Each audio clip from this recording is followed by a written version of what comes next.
Halo Re, selamat datang di channel aku dan apa kabar kalian semua? Semoga baik-baik aja ya. Di video kali ini aku bakal menceritakan sejarah tragis dari perlombaan 17 Agustus beserta cerita filosofisnya. So, buat kalian yang penasaran, simak videonya sampai habis ya.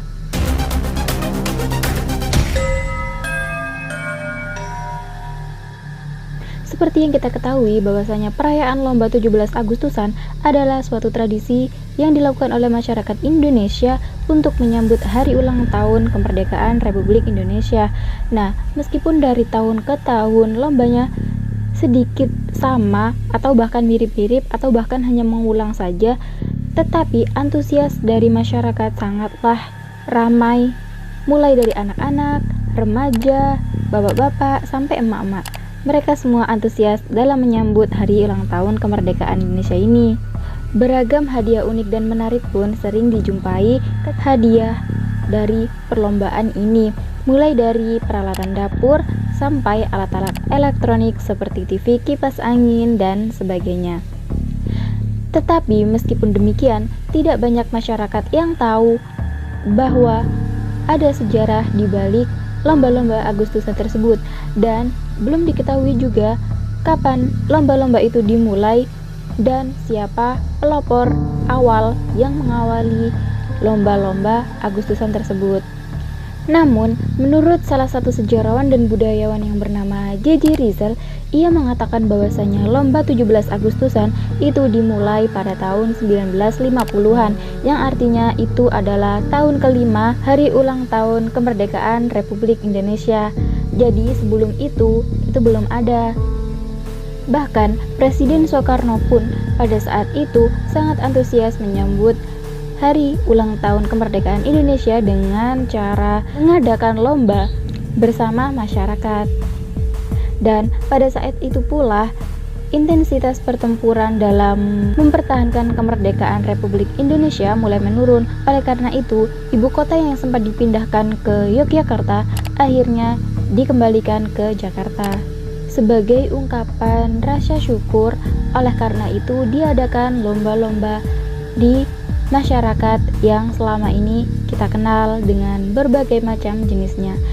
Meskipun lomba-lomba ini baru dimulai pada tahun 1950, namun saat-saat sebelumnya, yaitu sebelum kemerdekaan, ternyata beberapa lomba-lomba ini sudah pernah ada atau pernah dilakukan, hanya saja beda fungsinya. Hingga saat ini, eksistensi perlombaan tersebut masih banyak dijumpai bahkan di era teknologi seperti saat ini, dan di era media sosial yang ternyata membuat masyarakat semakin individualis ini, perlombaan 17 Agustus bisa membuat masyarakat kembali bersilaturahmi dan membuktikan jiwa gotong royongnya. Oke, langsung aja kita bahas perlombaannya satu persatu.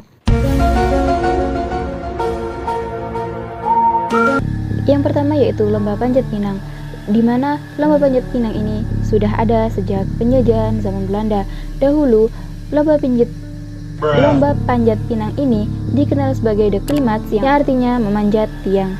Dan dahulu, panjat pinang ini biasa dilombakan pada 31 Agustus sebagai perayaan dalam memperingati hari kelahiran Ratu Belanda yang bernama Wilhelmina. Selain itu, lomba panjat pinang ini dahulunya juga diperlombakan di Indonesia yang diadakan oleh penjajah, dan peserta yang mengikuti lomba panjat pinang tersebut adalah rakyat Republik Indonesia.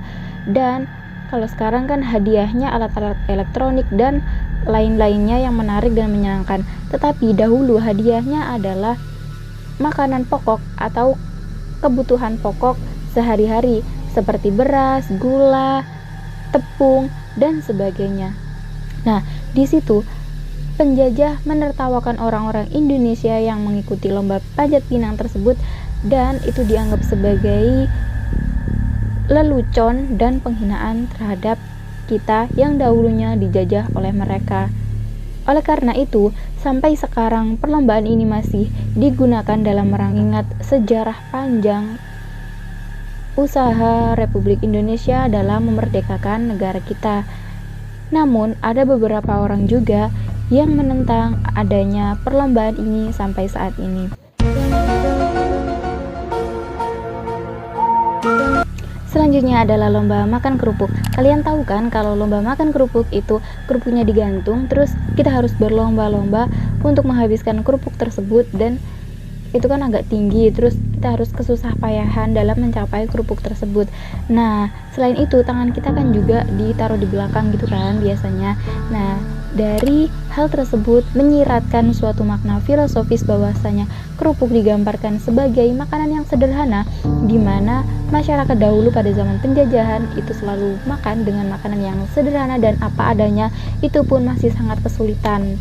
Dan lomba makan kerupuk ini selalu dilestarikan oleh masyarakat Indonesia dalam rangka mengenang perjuangan masyarakat Indonesia pada zaman dahulu ketika penjajahan.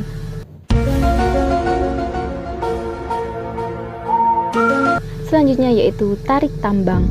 Di setiap perayaan 17 Agustus, lomba tarik tambang ini akan selalu ada, di mana ada dua tim yang saling tarik-menarik, dan perlombaan ini disimbolkan sebagai sesuatu pekerjaan yang sangat membutuhkan otot atau usaha keras dalam mencapai suatu kemenangan. Dan ini menggambarkan bahwasanya zaman dahulu masyarakat Indonesia sering dipekerjakan paksa oleh penjajah. Mereka harus sekuat tenaga melakukan itu semua, karena kalau tidak mereka akan disiksa. Oleh karena itu, perlombaan ini terus dilestarikan untuk mengingat semua perjuangan masyarakat Indonesia pada zaman dahulu.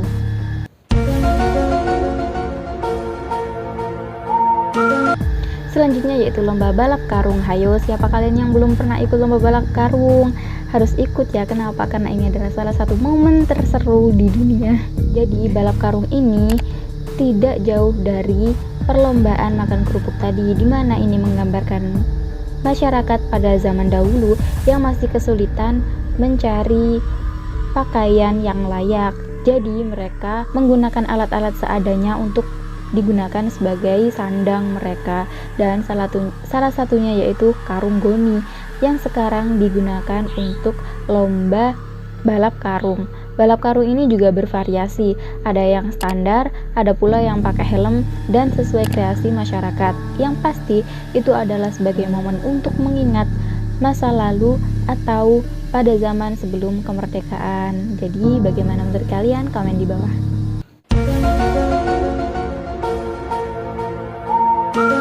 Oke, selanjutnya yaitu lomba balap egrang. Buat kalian yang belum tahu balap egrang, itu adalah suatu alat terbuat dari bambu yang dipegang. Pastinya bambu itu lebih tinggi daripada kita. Nah, konon lomba ini digunakan untuk menyindir para penjajah, di mana postur tubuh para penjajah pasti lebih tinggi daripada kita, dan egrang itu akan dinaiki oleh peserta lomba, dan selanjutnya yang akan digunakan untuk berjalan sampai pada garis finish.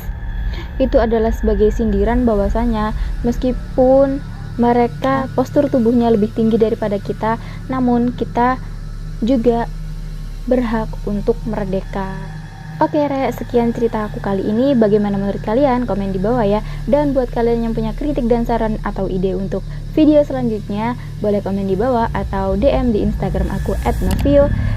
Dan jangan lupa di like jika kalian suka, dan subscribe serta nyalakan tombol notifikasinya supaya kalau aku upload video baru, kita sama-sama tahu cerita yang unik selanjutnya. Mohon maaf apabila ada salah-salah kata, dan see you on my next video. Dadah.